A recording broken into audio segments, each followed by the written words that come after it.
What's up, nerds and nerdettes and we little nerdlings all? It's your buddy Big Johnny G, the two-gun Pixie presents Legendary Gaming. It doesn't work well with that hand, does it? What's up indeed, everyone? How are you doing? I didn't think I was going to get a chance to get out here today. I thought it was going to be raining far too long for me to do this, but no, that is not the case. It seems like Mother Nature wants me to film outside today.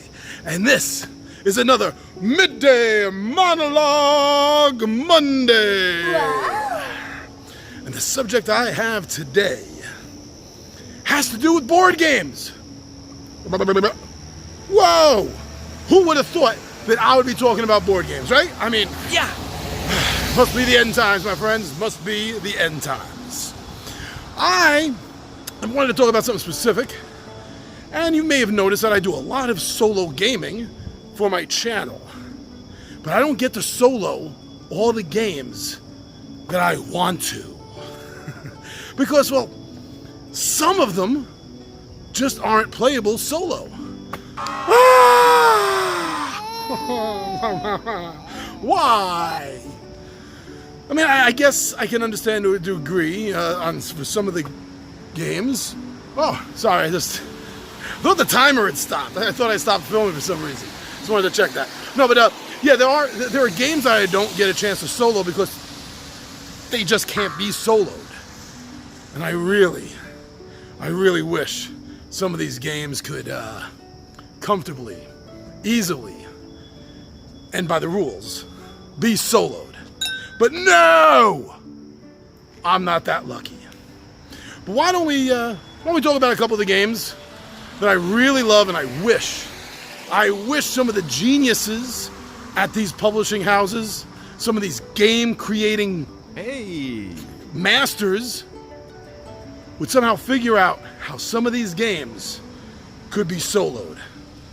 That would make me very happy. Maybe make some of you happy too. Are there any games you wish you could solo? Put it down in the comments and let's talk about it. Right now I see the benches, so why don't we go sit down and we'll talk about this.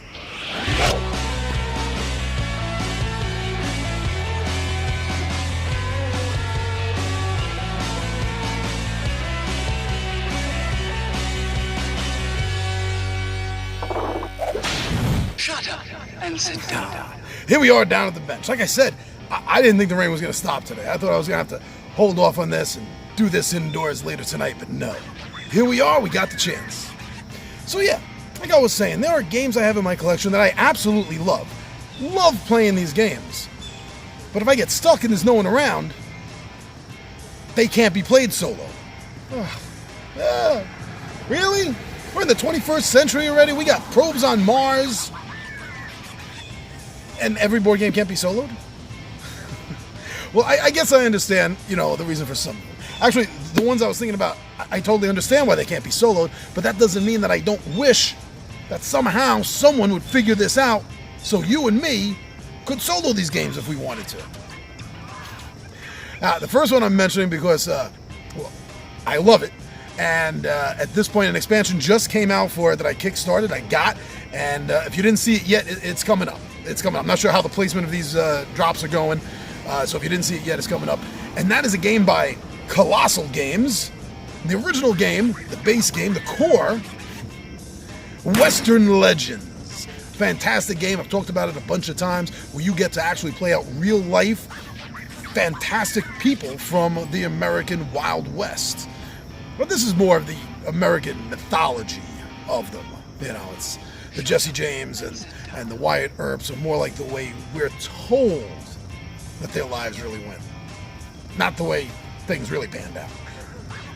But that's it. That's cool. That brings a little bit of the fantasy element. That brings a little bit of the tall tales into this. Now, the reason the game can't really be solo, it's even a tough game playing two players. Because when you play two players, you have to have a third NPC in order to play the game, which is called the Man in Black. Wow, 2 players against a Man in Black is freaking hard. There's no getting around it. It really is. The few 3-player games that have actually been won, it's like the skin of our teeth. One of us has won against the Man in Black. The way the game is set up with missions and goals and just what you have to do is it's a very sandbox style game, leads it to not handle solo play very well. I've read threads on this on Board Game Geek. I've read threads concerning this also with the backers on the Kickstarter pages for it. And it seems like Colossal Games understands that a lot of people would like to solo this game, but they haven't been able to master the rules for that yet. But at least it's nice to know that they've worked on it, and apparently they're still thinking about it. Maybe they could work it out somehow. Good luck. If I could solo this game, there'd be a lot of playthroughs on it. Okay, am I saying this one right? Because there's like 2 popular ways to say it, and I think no matter what I choose is always wrong. And that's a game by Far Off Games called Zia? Legend of a Drift System.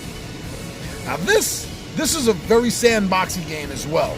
It's a sci-fi game, and it has to do partly with exploration, but also with pickup and delivery.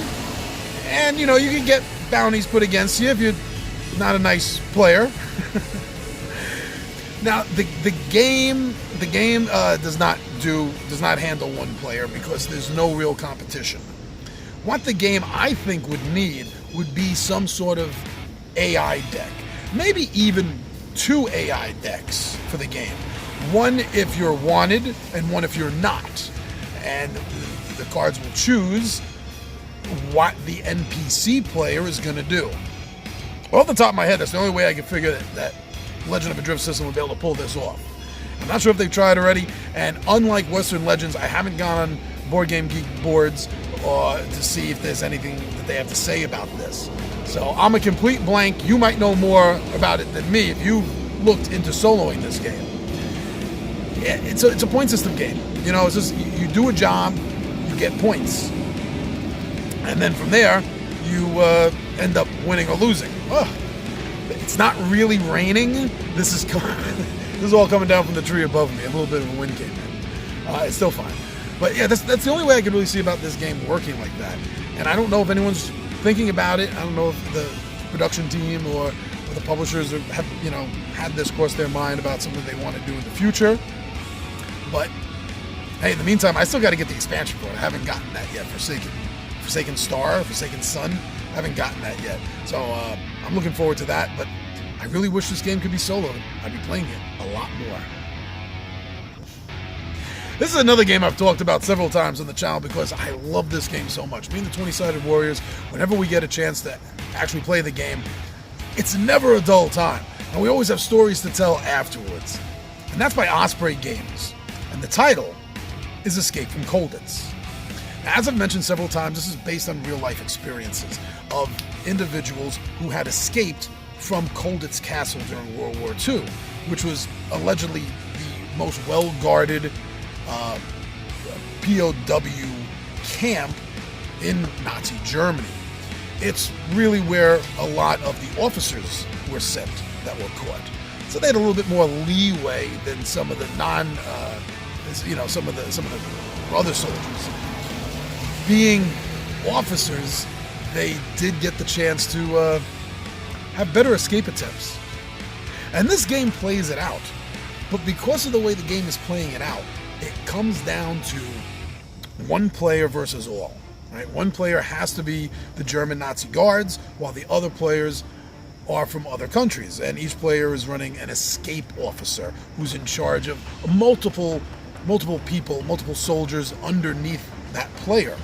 And they're represented as pawns. Now, but because of this, it has to be cat and mouse. The bad guy has to do something first, which in this case, oddly enough, is the Allied soldiers. They're the bad guys in the sense that they're trying to escape. So they have to do something first before am I really saying this? Before the good guys get to react. I mean, that's the way writing works, right? The good guy can't do anything until the bad guys do. So in a very weird sense and twist, it really kind of puts it backwards on this. But it's still true. It's still, the players have to do something, and then the guard does something. Oh, they're all players, but you follow me. So the soldiers that have been caught, POWs, they get to do something, try to escape, move their points into better positions, and then the security officer has to do something to try to control their actions. So it's not going to play well with one player. But again, hearkening back to the way a lot of these games do fix this problem, I just mentioned just a moment ago for Zaya, is some sort of draft card system. Well, not draft card, it makes it sound like you're drafting the deck, but just drafting off the top and getting to choose the Nazi officers does this or this, whichever is more favorable for them to stop somebody. That might work. Games that use this system, like think of Sentinels in the Multiverse, something like that, where the villain card is a deck that you're drawing from, and that's going to cause the villain to do things. Same thing with the Nazi guards. The deck will cause them to do something, cause movements, cause searches, maybe get a call to the appel, so everyone has to come back right to the center. I think it might work. But then again, who knows? I could be completely off base with this. That doesn't change the fact that any of these three games that I mentioned, Western Legends, Zaya Legend of a Drift System, or Escape from Colditz, I think these games, if you could work it out, I would love to solo these games. That's what I was thinking about. Are there any games out there that you absolutely love, that you wish you could have the chance to solo? Put it down in the comments. Maybe you've home ruled a solo session for a game that's not really solo. If that's the case, we definitely want to hear about it. Put that down, because if we have this game also, we might try your home rules. And if we do, maybe we'll do a video and I'll give you credit. I'm not going to let everyone think I came up with this. I'm not that smart. But thank you very much, everyone, for joining me for this, once again, outdoor midday monologue. Thank you also for going over to Facebook, Instagram, and Twitter and checking out to see what Two Gun Pixie does over there. I got a squirrel getting really close to me. Whoa! Wow! I don't think you quite caught that on camera. That was amazingly close. I also want to give a great big shout out to everyone that's been going over to the Two Gun Pixie Zazzle store and checking out some of the print-on-demand items we have. Hats, shirts, hoodies, flip-flops, tankards, cups, mugs, steins. Thank you for going and checking it out. Maybe you didn't buy anything, but at least you took a moment to go see what we have. And that means a lot. Thank you so much. Oh, and if you did buy something, let us know. Let us know what you got and whether you like it or not. It just sounds awesome. But most of all, the biggest thanks is to all of you who come right here. Not out to the park on the bench. Right here to YouTube. You subscribe to our channel, you watch our videos, you like them, you comment them. When we're lucky, if you like one enough, you'll share it so your other gaming buddies will see it. And they'll know that you think this was worth it. Everyone, you're also awesome. I can't stop saying thank you enough. It doesn't even feel like enough. But it's still true. Thank you very much. I'm your buddy Big Johnny G. The Two Gun Pixie presents Legendary Gaming and my friend Zaya.